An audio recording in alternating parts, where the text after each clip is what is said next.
ছোটদের বড় পরীক্ষায় পাশের হারে রেকর্ড, সন্তানদের বিপথগামিতা রোধে সজাগ থাকার আহ্বান প্রধানমন্ত্রী। অভ্যন্তরীণ কোন্দলের কারণেই জেলা পরিষদ নির্বাচনে 14টিতে আওয়ামী লীগ মনোনীতদের হার, অভিমত তৃণমূল নেতাদের। আন্তর্জাতিক অপরাধ ট্রাইব্যুনাল সরালে প্রশ্নবিদ্ধ হবে সুপ্রিম কোর্ট, বলছে আইন মন্ত্রণালয়। সিদ্ধান্ত পুনর্বিবেচনায় ফের চিঠি। ব্যাটসম্যানদের ব্যর্থতায় দ্বিতীয় ওয়ানডেতে 67 রানে হারল বাংলাদেশ, এক ম্যাচ হাতে রেখে নিউজিল্যান্ডের সিরিজ জয়।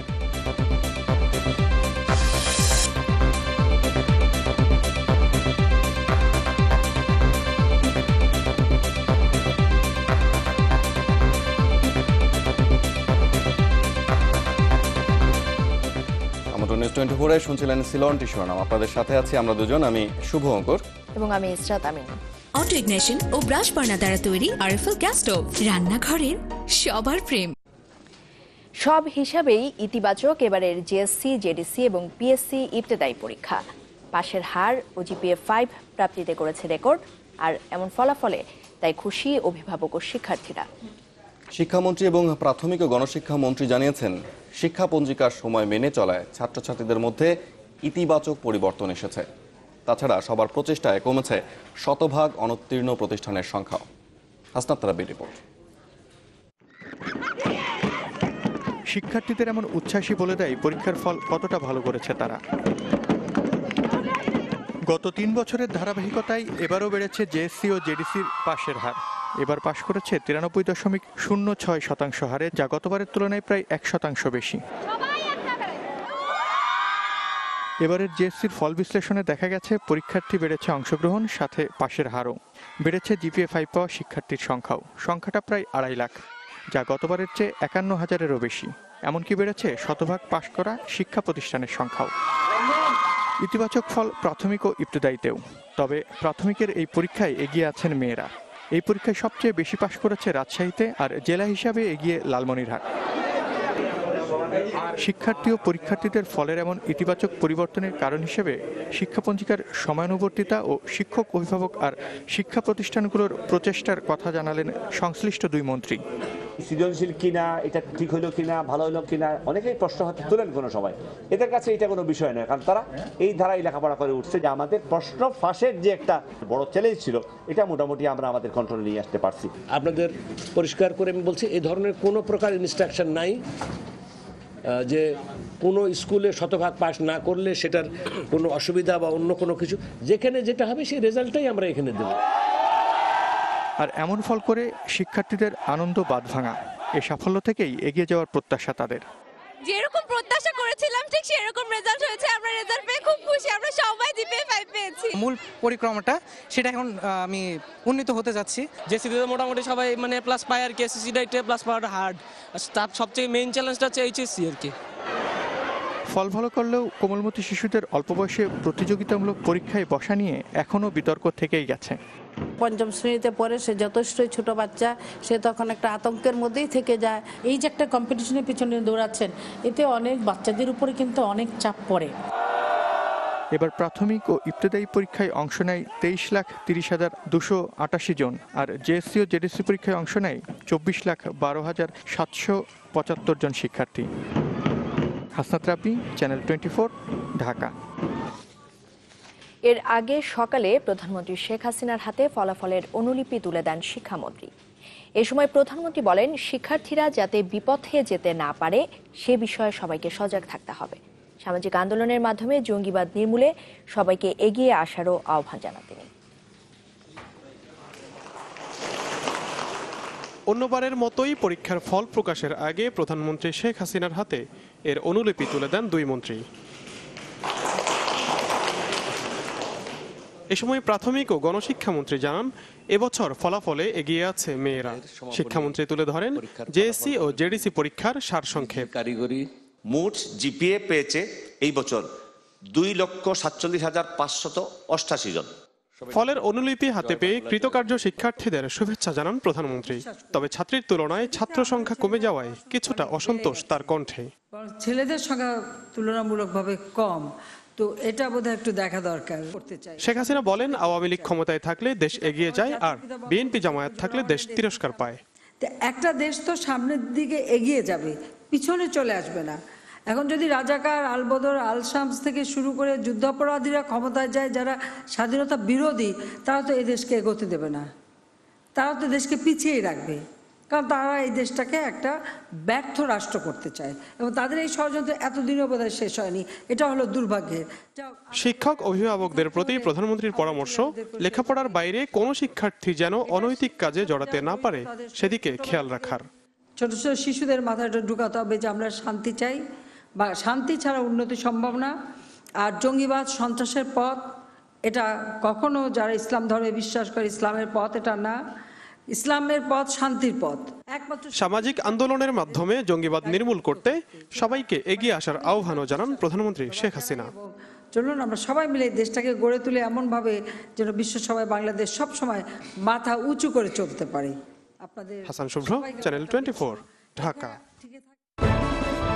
জনগণই দেশ, সমৃদ্ধ বাংলাদেশ। আরব সিমেন্ট। আলোচনা সমালোচনার মধ্য দিয়ে শেষ হলো দেশের ইতিহাসে প্রথম জেলা পরিষদ নির্বাচন। সাধারণ নাগরিকদের ভোটাধিকার না থাকা, বিনা প্রতিদ্বন্দ্বিতায় অনেক জেলায় চেয়ারম্যান নির্বাচিত হওয়া এবং স্বতন্ত্র ও বিদ্রোহী প্রার্থীদের জয় নিয়ে এখনও আলোচনা চলছে। আওয়ামী লীগের তৃণমূল নেতারা বলছেন, দলীয় কোন্দলের কারণেই 14 জেলায় জয় পেয়েছেন বিদ্রোহী ও স্বতন্ত্র প্রার্থীরা। ভোটের আগেই আলোচনার ঝড়, 1/3 জেলায় বিনা প্রতিদ্বন্দ্বিতায় চেয়ারম্যান নির্বাচিত। রাজশাহী বিভাগের 8 জেলার মধ্যে নাটোর, নওগাঁ, জয়পুরহাট ও সিরাজগঞ্জে আওয়ামী লীগের প্রার্থীর সামনে কোনো প্রতিদ্বন্দ্বী ছিল না।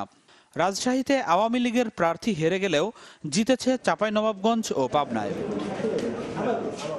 রংপুর বিভাগের 3টিতে জয় পেয়েছেন আওয়ামী লীগ প্রার্থী, তবে গাইবান্ধা আর নীলফামারী জেলায় জিতেছেন স্বতন্ত্র প্রার্থী। পঞ্চগড়ে আওয়ামী লীগের প্রার্থীর ভরাডুবি হয়েছে বিদ্রোহী প্রার্থীর কাছে। খুলনার 4টি জেলায় বিদ্রোহীদের কাছে হেরেছেন আওয়ামী লীগ প্রার্থী, 1টিতে স্থগিত আর বাকি 5টিতে জিতেছেন আওয়ামী লীগের প্রার্থী। তবে বরিশাল বিভাগের 6টি জেলার মধ্যে বিদ্রোহী প্রার্থী জিতেছেন শুধু পিরোজপুরে। ময়মনসিংহ ও চট্টগ্রাম বিভাগে যথারীতি আওয়ামী লীগ প্রার্থীদের জয় জয়কার, তবে ব্রাহ্মণবাড়িয়া ও চাঁদপুরে হেরেছেন সরকার দলীয় প্রার্থী। এই নির্বাচনে বিএনপি অংশ না নেওয়ায় লড়াই হয়েছে একতরফা। তবু বিদ্রোহী ও স্বতন্ত্র প্রার্থী জেতার কারণ খতিয়ে দেখছে ক্ষমতাসীন আওয়ামী লীগ। দলটির নেতারা বলছেন, অভ্যন্তরীণ কোন্দলের কারণে এমনটি ঘটেছে। যারা নির্বাচিত হয়েছেন তারা অবশ্যই কাজের উপযুক্ত এবং তাদের উপযুক্ত মনে করেই এরা ভোট দিয়েছে। এটা জনগণের ভোট না, সাধারণ পাবলিকের ভোট না, এটা হলো প্রতিনিধিদের ভোট। যেহেতু জনপ্রতিনিধি হিসাবে ওনারা দায়িত্বভার গ্রহণ করবেন, সেখানে তাদের জবাবদিহিতাও থাকবে বেশি এবং উন্নয়নের লক্ষ্যে তারা সবাই কাজ করতে পারবেন। বিদ্রোহী শব্দটি আমাদের কাছে গ্রহণযোগ্য না। আমার মনে হয় ভোটাররা তাদের বিশ্লেষণ দিয়েই তাদের নেতাকে বা চেয়ারম্যানকে নির্বাচিত করেছে। সচেতন সমাজ বলছেন, এই নির্বাচন দলের ভেতরের কোন্দলকে আরো স্পষ্ট করে তুলেছে। জনগণের সরাসরি অংশগ্রহণ না থাকা নিয়েও প্রশ্ন তুলেছেন কেউ কেউ। এখানে দুটো জিনিস কাজ করেছে, অনেক সময় আক্রোশ কাজ করেছে এবং নিজেদের ইনার পার্টি স্ট্রাগল যেটা বলে, ইনার পার্টি দ্বন্দ্বটাও এখানে কাজ করেছে। নাজবুস সাকিব, চ্যানেল 24। স্থানীয় নির্বাচিত প্রতিনিধিদের ভোটে জেলা পরিষদ চেয়ারম্যান নির্বাচন সংবিধান পরিপন্থী নয়। বঙ্গবন্ধু শেখ মুজিবুর রহমানের স্বদেশ প্রত্যাবর্তন দিবস উপলক্ষে যৌথ সভা শেষে এমন দাবি করেন আওয়ামী লীগের সাধারণ সম্পাদক ওবায়দুল কাদের। নারায়ণগঞ্জ নির্বাচন নিয়ে বিএনপি চেয়ারপারসনের বক্তব্যেরও সমালোচনা করেন তিনি।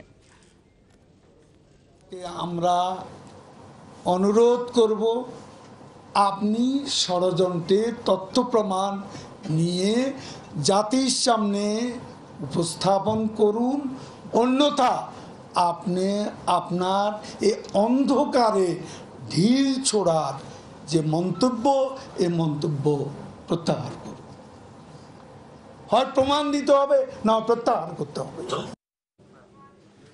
সুপ্রিম কোর্ট প্রাঙ্গণ থেকে আন্তর্জাতিক অপরাধ ট্রাইব্যুনাল সরানোর সিদ্ধান্ত পুনর্বিবেচনার আবেদন জানিয়ে ফের চিঠি দিয়েছে আইন মন্ত্রণালয়।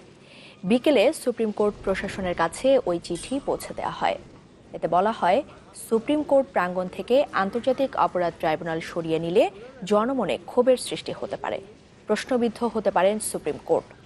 গত 23 আগস্ট পুরাতন হাইকোর্ট ভবন থেকে যুদ্ধাপরাধ ট্রাইব্যুনাল সরিয়ে নিতে আইন মন্ত্রণালয়ে চিঠি দেয় সুপ্রিম কোর্ট প্রশাসন। তখন আইনমন্ত্রী বলেন, জনগণ যা চাইবে সেই অনুযায়ী সিদ্ধান্ত নেবে সরকার।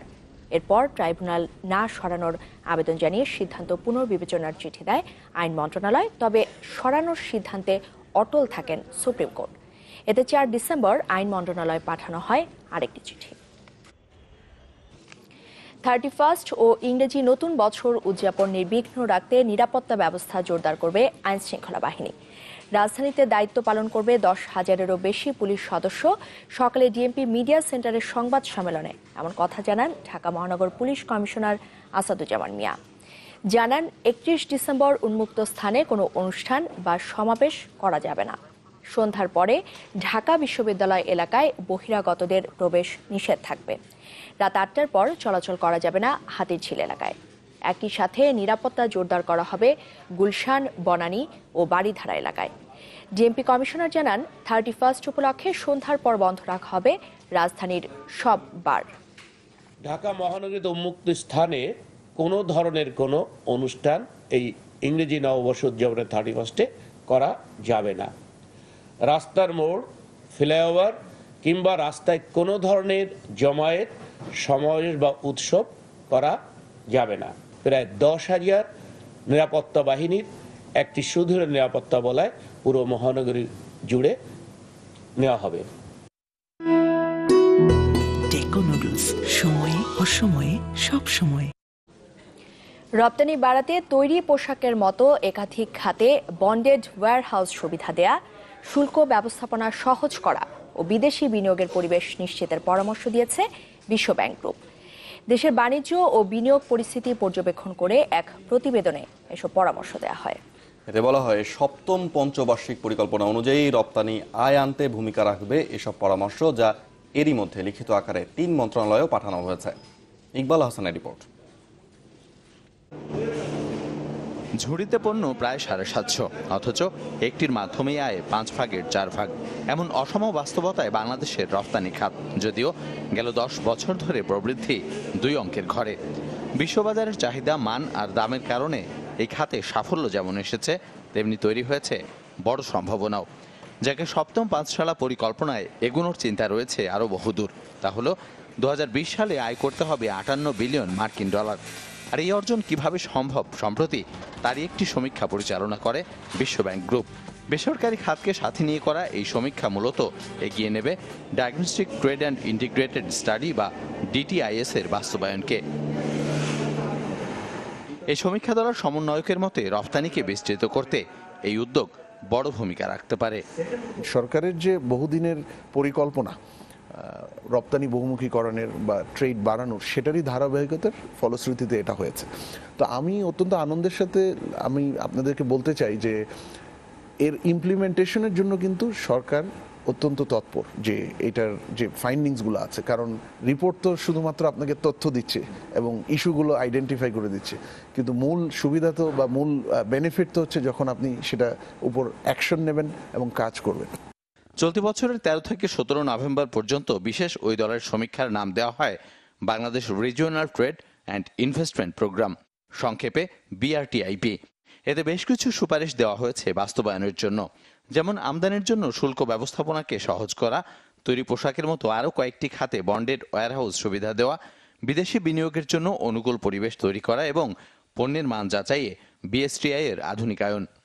আপনি যদি একটা দেশের বাণিজ্য সক্ষমতা এবং বিনিয়োগ সক্ষমতা বাড়াতে চান, এটা কিন্তু কোনোদিনই খুব অল্প সময়ের মধ্যে হবে না। এগুলো লং টার্ম প্রসেস, কিন্তু কাজগুলো প্রায়োরিটি চিহ্নিত করে শুরু করতে হয়। কিন্তু আপনি যদি DTIS এর সুপারিশগুলো দেখেন, এর সিংহভাগই কিন্তু খুব দ্রুত শর্ট টু মিডিয়াম টার্মেই বাস্তবায়ন করা সম্ভব। আমাদের যে প্রশাসনিক দুর্বলতা, অনেক সময় আমাদের সুশাসনের অভাব, এগুলোর কারণে যেসব লিকেজ এবং ওয়েস্টেজ হয়, এটার ফলে সরকারের অনেক রেভিনিউ লস হতে পারে এগুলো যদি মিসইউজ হয়। তো আমাদের যদি প্রাতিষ্ঠানিক সক্ষমতা আমরা বাড়াতে পারতাম, তাহলে এইসব সুযোগ আমরা অন্যান্য খাতেও দিতে পারতাম। বিশ্বব্যাংকের দেওয়া এই সুপারিশ বাস্তবায়ন করতে এরই মধ্যে বাণিজ্য, অর্থ এবং শিল্প মন্ত্রণালয়ে পাঠানো হয়েছে অনুলিপিও। ইকবাল হাসান, চ্যানেল 24, ঢাকা। স্ক্যান সিমেন্টের সৌজন্যে এবার নিউজিল্যান্ড বাংলাদেশ সিরিজের খবর।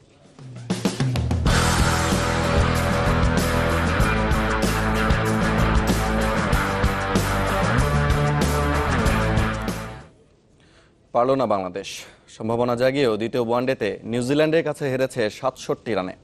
তাতেই এক ম্যাচ হাতে রেখে সিরিজ জয় স্বাগতিকদের। স্যাক্সটন ওভালে টস হেরে ব্যাটিংয়ে নেমে ২৫১ রানে অল আউট হয় নিউজিল্যান্ড। নেল ব্রুম অপরাজিত ১০৯ রানে। মাশরাফি ৩, তাসকিন ও সাকিব ২টি করে উইকেট নেন। জবাবে ব্যাটসম্যানদের ব্যর্থতায় ৪৪ বল আগে ১৮৪ রানে অল আউট হয় বাংলাদেশ। এমন পরাজয়ে কষ্ট আছে, তার চেয়েও আছে চেষ্টার বাড়াবাড়ি। চেষ্টা না করলে কিভাবে সম্ভব একের পর এক ব্যাটসম্যানের এভাবে ব্যর্থ হওয়া? ইমরুল সাব্বির যখন ক্রিজে ছিলেন, ব্যাটিংটা তখন কত সহজ মনে হচ্ছিল। কত আগে আর কয় উইকেট হাতে রেখে জিতবে বাংলাদেশ, সেই হিসাবে ব্যস্ত ছিল রাত জাগা নির্ঘুম বাংলাদেশ। ৭৫ রানের জুটি গড়েছিলেন ৯৪ বল মোকাবেলায়। কিন্তু বিদায়টা বড্ড ছেলে মানুষিতে। একই প্রান্তের উইকেট তাড়া করায় লড়াই হলো দারুণ। প্যাভিলিয়নমুখী হয়েও মাঠে ফিরতে হলো ইমরুলকে। আর সাব্বির নিজের ভুলের মাসুল দিয়ে আউট ৩৮ রানে। ইমরুল কায়েস নতুন জীবন পেয়ে ১৩তম হাফ সেঞ্চুরি করেছেন ঠিকই, কিন্তু ৫৯ রানের ইনিংসটা যখন প্রস্ফুটিত হওয়ার অপেক্ষায়, তখনই সাউদির শিকার। মাঠে নেই মুশফিক, অফ ফর্মে মাহমুদুল্লাহ। যে ওশেনিয়া মহাদেশ মাহমুদুল্লাহকে ক্যারিয়ারের সেরা সময় উপহার দিয়েছিল, সেখানেই সবচেয়ে বাজে সময় কাটাচ্ছেন তিনি। দুই ডিপেন্ডেবলের অভাব ভালোই টের পাচ্ছে টিম বাংলাদেশ। ব্যর্থ সাকিব, মোসাদ্দেক, অলরাউন্ডার খেতাব পাওয়া তানভীর। ৫৭ রানে ৭ উইকেট হারিয়ে ম্যাচ থেকে ছিটকে গেল বাংলাদেশ। অভিষিক্ত নুরুল হাসান সোহানের ২৪ রান শুধুই তাসমান সাগরের পারে বাংলাদেশি দর্শকের হৃদয়ে ঢেউ তুলে গেছে। নেলসনের ছোট্ট মাঠে সবচেয়ে কম রান তাড়া করতে নেমে ১৮৪ রানে অল আউট সফরকারীরা। অথচ কি স্মরণীয় অভিষেক হতে পারত নুরুল হাসান, তানভীর হায়দার আর শুভাশিস রায় ত্রয়ীর। ৪ বছর পর একসাথে এত ক্রিকেটারের ডেবু করে দারুণ শুরু পেয়েছিল বাংলাদেশ। ৪৭ রানে তুলে নিয়েছিল ৩ উইকেট। বিপরীতে একাই প্রতিরোধ নেইল ব্রুমের।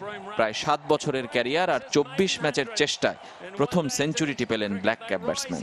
বাংলাদেশ না পারলেও বাংলাদেশকেই পুনর্জীবনের মাধ্যম হিসেবে বেছে নিলেন ব্রুম।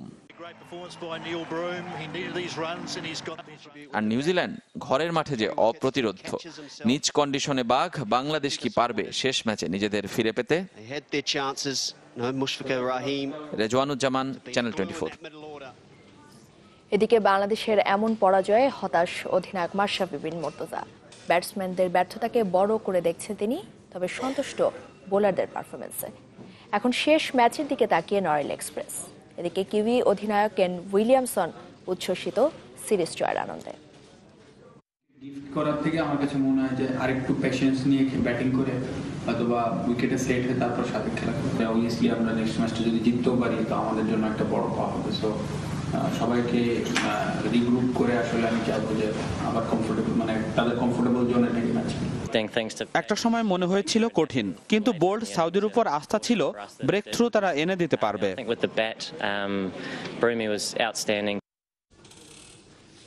একটা বিরতি নিচ্ছে, ফিরে এসে থাকছে। সাভারের আশুলিয়ায় নির্মাণাধীন কারখানার ছাদে ধস, ৩ শ্রমিকের মৃত্যু।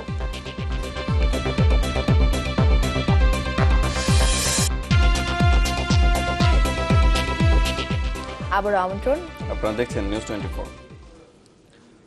নির্বাচনকালীন সহায়ক বা নিরপেক্ষ সরকারের যে দাবি জানিয়েছে বিএনপি, তাতে সমর্থন নেই জাতীয় পার্টির। বরং সংবিধান অনুযায়ী বর্তমান সরকারের অধীনেই জাতীয় নির্বাচন চায় দলটি। সকালে রাজধানী গুলশানে মিট দ্য প্রেসে কথা বলেন দলটির চেয়ারম্যান হুসেইন মোহাম্মদ এরশাদ। অনুসারে নির্বাচন চাই, এটা আইন পাস করা হয়েছে যে এই সরকারের অধীনে নির্বাচন করতে হবে, এটার বাইরে যাওয়ার কোনো উপায় নেই। আমরা সমর্থন দিয়েছি, অত এই সরকারের অধীনে নির্বাচন হবে। আশা করি নির্বাচনটা নারায়ণগঞ্জের মতো সুষ্ঠু নির্বাচন। জঙ্গিদের বিরুদ্ধে পুলিশের অভিযান অব্যাহত থাকবে জানিয়েছেন পুলিশ মহাপরিদর্শক AKM শহীদুল হক। দুপুরে পুলিশ সদর দপ্তরে জঙ্গি বিরোধী অভিযান পরিচালনাকারী পুলিশ সদস্যদের সাহসিকতা পুরস্কার বিতরণী অনুষ্ঠানে তিনি একথা বলেন। আমাদের এই অভিযান, জঙ্গিদের বিরুদ্ধে পুলিশের অভিযান অব্যাহত থাকবে। যারা জঙ্গিতে যোগদান করেছে তারা যদি স্বাভাবিক পথে ফিরে আসতে চায়, তাহলে আমাদের পুলিশের পক্ষ থেকে, সরকারের পক্ষ থেকে তাদেরকে সব ধরনের আইনি সহায়তা দেওয়া হবে। সাভারের আশুলিয়ায় নির্মাণাধীন একতলা ভবনের ছাদ ধসে প্রাণ গেছে ৩ নির্মাণ শ্রমিকের। দুপুরে জিরাবো এলাকায় এই ঘটনা ঘটে। ফায়ার সার্ভিস জানায়, primal food and drinks limited নামে একটি কারখানার একতলা ভবনের ছাদ ঢালাইয়ের কাজ চলছিল। দুপুরে হঠাৎই ছাদটি ধসে পড়ে। আহতদের উদ্ধার করে এনাম মেডিকেলে নেয়ার পথে মারা যান জালাল ও শহীদুল নামে 2 শ্রমিক। জাহাঙ্গীর নামে আহত আরেকজনকে রাজধানীর একটি বেসরকারি হাসপাতালে নেওয়া হলেও বাঁচানো যায়নি। এ ঘটনার পর কারখানার মালিকের সাথে যোগাযোগের চেষ্টা করা হলেও পাওয়া যায়নি তাকে। এবার নাহি এসএস পাইপ সুখবর।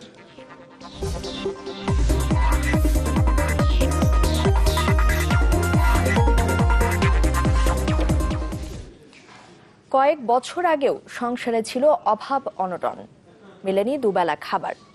কিন্তু এখন ভাগ্য ফিরেছে নারায়ণগঞ্জের প্রায় 4000 নারীর। ক্ষুদ্র শিল্পের কাজ শিখে স্বাবলম্বী তারা দুঃস্বপ্ন পেছনে ফেলে আর্থিক সচ্ছলতার পাশাপাশি অবদান রাখছেন দেশের অর্থনীতিতে, যাতে সহায়তা করছে বেসরকারি উন্নয়ন সংস্থা ব্র্যাক। আমাদের সহকর্মী সাদবিন শফিকের রিপোর্ট আর ছবি তুলেছেন আজিম খান। সুই সুতায় বোনা হচ্ছে এক একটি স্বপ্ন, যে স্বপ্ন সচ্ছলতার পথে পা বাড়ানোর। কয়েক বছর আগেও ছোটখাটো চাওয়াগুলো পূরণ হতো না নারায়ণগঞ্জের আয়েশার সংসারে। ইচ্ছা থাকলেও সংসারের অভাব অনটনে ভূমিকা রাখতে পারতেন না, কিন্তু কষ্টের সে দিনগুলো এখন আর নেই। বেসরকারি সংস্থা ব্র্যাকের উদ্যোগে কর্মমুখী প্রশিক্ষণ নিয়ে এখন বেশ স্বাবলম্বী তিনি। বসে থাকার চেয়ে একটু হাতের কাজ করলে বাড়তি আয় হয়, ছেলে মেয়েকে স্কুলের বেতন দিতে পারি, প্রাইভেটের বেতন দিতে পারি, বা নিজের জামা কাপড় পছন্দসই কিনতে পারি। আয়েশার শুরুটা প্রতিবেশী কাকলি আক্তারের হাত ধরে। 8 মাসেই ফিরেছে কাকলির ভাগ্য, সাথে কাজ মিলেছে এলাকার আরো 80টি পরিবারের। আর শিলা রানীর সুদিন ফেরার গল্পটা নেটের ব্যাগ বানিয়ে। 6 মাস আগেও পঙ্গু স্বামীকে নিয়ে বহু কষ্টে চলত সংসারের চাকা, এখন আয়টা বেশ ভালো। শুধু তাই না, তার সাথে কাজ করে স্বাবলম্বী হয়েছেন এলাকার অনেকেই। সংসারে যখন একটা নারী ইনকাম করে তখন দেখা গেছে স্বামীও তারে ভালো করে, ভালো জানে, যার কারণে ডিস্টার্ব করে না। দোকান নিয়ে আমি নিজে মাল গেড়ে মাল কিনে নিজে কালার করে নিজে আমি এই মাল বেচতে চাই, এমনকি বাইরে পাঠানোর চিন্তা ভাবনা আর কি আছে। হতদরিদ্র নারীদের আর্থিক সচ্ছলতা আনতে 2013 ফেব্রুয়ারিতে শুরু হওয়া ইইপি প্রকল্পের আওতায় সংস্থাটির নারায়ণগঞ্জের 3টি উপজেলায় 3600 জন নারীকে কর্মমুখী প্রশিক্ষণ দেয়। প্রশিক্ষণ শেষে পরোক্ষভাবে সহায়তা দেওয়া হচ্ছে তাদের কর্মসংস্থানেও। অনেকগুলো বিজনেসে আমরা দেখেছি তারা অনেক টাকা ইনকাম করছে, এবং এটার সাথে সাথে তার পরিবারে যেমন তার মর্যাদা বেড়েছে, এলাকায় তার অনেক সম্মান এবং অনেক মর্যাদা বেড়েছে। এভাবে হয়তো স্বাবলম্বী হয়ে উঠবেন প্রতিটি নারী, ভূমিকা রাখবেন দেশ গড়ায়, যাদের হাত ধরে মিলবে অর্থনৈতিক মুক্তি। সাদবিন শফিক, চ্যানেল 24, নারায়ণগঞ্জ। সেনাপতি, ওই বাচ্চাকে ওর আসল মার কাছে ফিরিয়ে দিন আর বন্দী করুন ওই মিথ্যেবাদিনীকে। বিশ্বাস ও ভালোবাসা কখনো হারে না, আপনিও হারবেন না। আপনার স্থাপনা ও ফার্নিচারে ব্যবহার করুন নাহি এসএস পাইপ। নাহি SS pipe, timeless beauty. News 24 এর সময় হলো আরো একটি বিরতির। আর ফিরে এসে দেখবেন, চট্টগ্রামে পোশাক কারখানায় মিলল শুল্ক কর্তৃপক্ষের 66টি গুরুত্বপূর্ণ নথি, জড়িতদের খুঁজছে গোয়েন্দারা।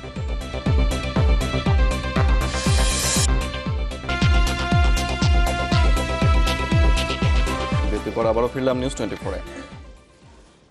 দর্শক, মিয়ানমারের সব নাগরিককে দেশে ফিরিয়ে নেওয়ার আহ্বান জানিয়েছে বাংলাদেশ। ঢাকায় মিয়ানমারের রাষ্ট্রদূত মিও মিন্ট থানের সাথে বৈঠকে এই আহ্বান জানান পররাষ্ট্র মন্ত্রণালয়ের দ্বিপক্ষীয় সচিব কামরুল হাসান। বৈঠকে বাংলাদেশের রোহিঙ্গা অনুপ্রবেশ নিয়ে উদ্বেগ প্রকাশ করেন কামরুল হাসান।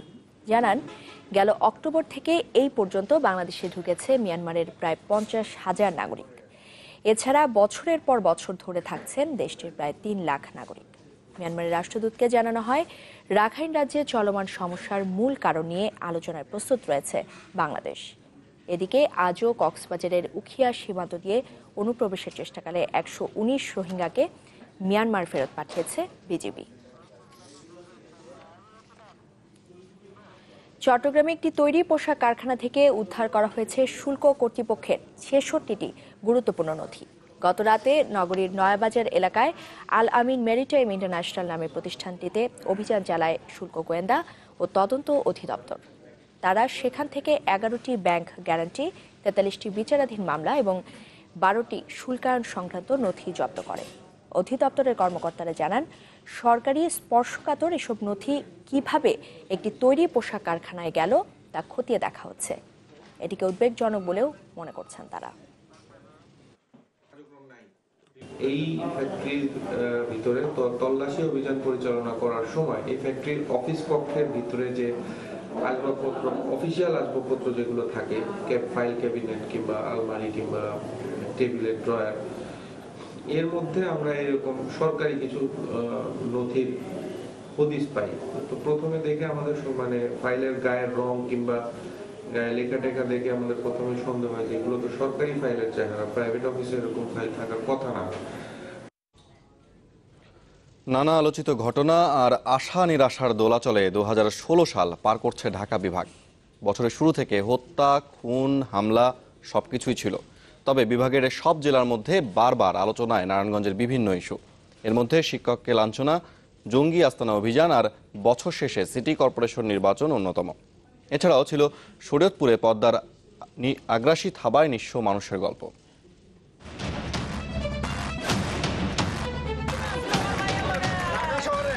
বছরের শুরুতেই আলোচনার ঝড় ওঠে নারায়ণগঞ্জে একই পরিবারের 5 জনকে নির্মমভাবে হত্যা। একই জেলার লিংক রোডে মেলে দৃক গ্যালারির হিসাব বিভাগের কর্মকর্তার মরদেহ। গোপালগঞ্জের শ্রমিক নেতা সহ খুন হন বেশ কয়েকজন। নরসিংদীতে 2 ব্যবসায়ী হত্যা, টাঙ্গাইলে দুর্বৃত্তের হাতে দর্জি নিখিল চন্দ্র নিহতের ঘটনায় নড়েচড়ে বসে প্রশাসন। এছাড়াও ফরিদপুরে হরিজন সম্প্রদায়ের 2 পরিচ্ছন্নতা কর্মী খুন হন।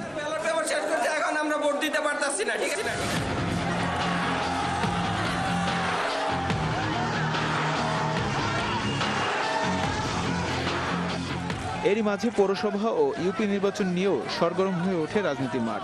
প্রার্থীদের অভিযোগ, জাল ভোট, ব্যালট পেপার ছিনতাই, হামলা পাল্টা হামলা, প্রাণহানির ঘটনা ছিল ঢাকা বিভাগের বেশ কিছু জেলাতে।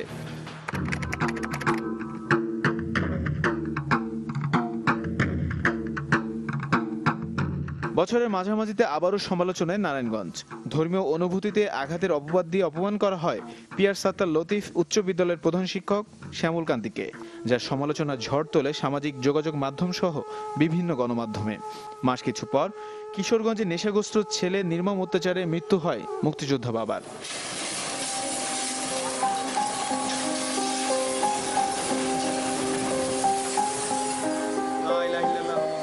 এসবের মাঝে আগ্রাসী হয়ে ওঠে প্রকৃতিও। নদী ভাঙনে ভয়াবহ ক্ষতির মুখে পড়ে শরীয়তপুরের পদ্মাপাড়ের অসংখ্য মানুষ। নদীগর্ভে চলে যায় স্কুল, মসজিদ, কেড়ে নেয় অনেকেরই স্বপ্ন। আর ফরিদপুরে আঘাত হানে টর্নেডো। এতে একটি জুট মিলের দেয়াল ধসে 3 শ্রমিক সহ প্রাণ যায় 5 জনের।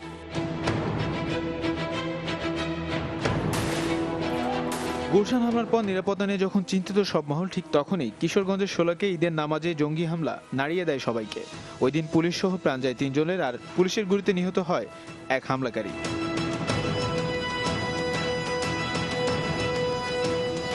এরপর থেকে শুরু জঙ্গি প্রতিরোধে আইনশৃঙ্খলা বাহিনী তীব্র অবস্থান।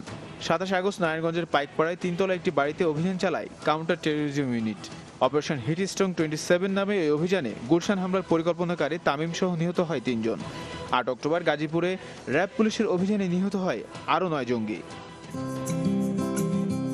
এরপরও আছে কিছু সুখবর। গণমাধ্যমে খবর প্রকাশের পর কিশোরগঞ্জের কারাগার থেকে মুক্তি মেলে বিনা বিচারে 15 বছর কারাভোগ করা স্বপন সহ 12 আসামির। বছর শেষে আবারও সবার দৃষ্টি নারায়ণগঞ্জে। প্রথম দলীয় প্রতীকে সিটি কর্পোরেশন নির্বাচনে দ্বিতীয়বার মেয়র নির্বাচিত হন ডাক্তার সেলিনা হায়াত আইভী, যা রাজনৈতিক অনেক সমীকরণকে পাল্টে দেয়।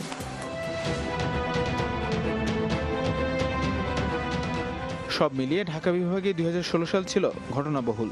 তবে ফেলে আসা দিনের কালিমা মুছে নতুন বছর নিয়ে আসবে শান্তির বারতা, এমনটাই প্রত্যাশা সবার। তানিম রহমান, চ্যানেল 24। সময় হলো আরেকটি বিরতির। যখন ফিরছি তখন থাকছে সিরিয়া জুড়ে আজ মধ্যরাত থেকে যুদ্ধবিরতি শুরু, জানিয়েছে রাশিয়ার প্রেসিডেন্ট।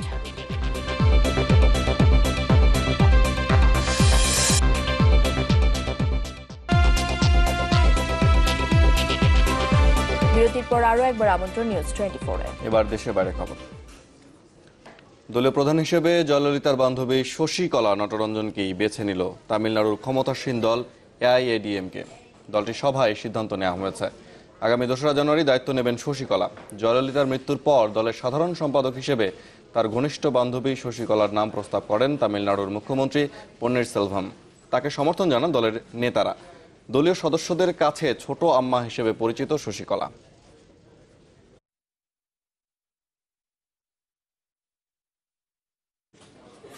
সিরিয়া জুড়ে আজ মধ্যরাত থেকে কার্যকর হচ্ছে যুদ্ধবিরতি। এই তথ্য জানিয়েছেন রাশিয়ার প্রেসিডেন্ট ভ্লাদিমির পুতিন। বলেন, সরকারি বাহিনী ও বিদ্রোহীদের সাথে মধ্যস্থতায় কাজ করেছে রাশিয়া ও তুরস্ক। রাশিয়ার বার্তা সংস্থা সানা জানায়, এই যুদ্ধবিরতির আওতায় নেই জঙ্গি সংগঠন আইএস।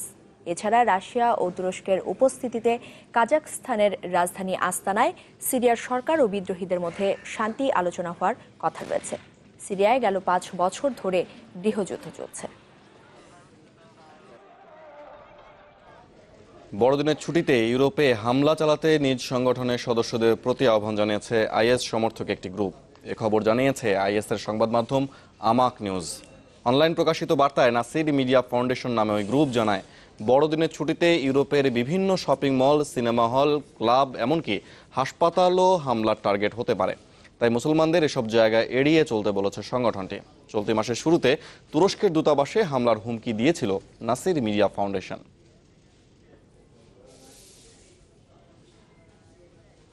শেষ করব নিউজ 24। তার আগে সিলনটি শিরোনামগুলো আরো একবার।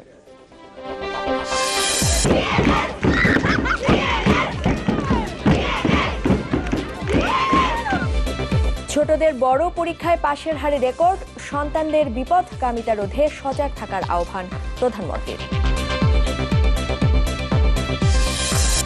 অভ্যন্তরীণ কোন্দলের কারণেই জেলা পরিষদ নির্বাচনে 14টিতে আওয়ামী লীগ মনোনীতদের হার, অভিমত তৃণমূল নেতাদের। আন্তর্জাতিক অপরাধ ট্রাইব্যুনাল সরালে প্রশ্নবিদ্ধ হবে সুপ্রিম কোর্ট, বলছে আইন মন্ত্রণালয়। সিদ্ধান্ত পুনর্বিবেচনায় ফের চিঠি। এবং ব্যাটসম্যানদের ব্যর্থতায় দ্বিতীয় ওয়ানডেতে 67 রানে হারল বাংলাদেশ। 1 ম্যাচ হাতে রেখে নিউজিল্যান্ডের সিরিজ জয়। দর্শক, এই ছিল এখনকার মতো। এতক্ষণ সাথে থাকার জন্য আপনাদের অসংখ্য ধন্যবাদ।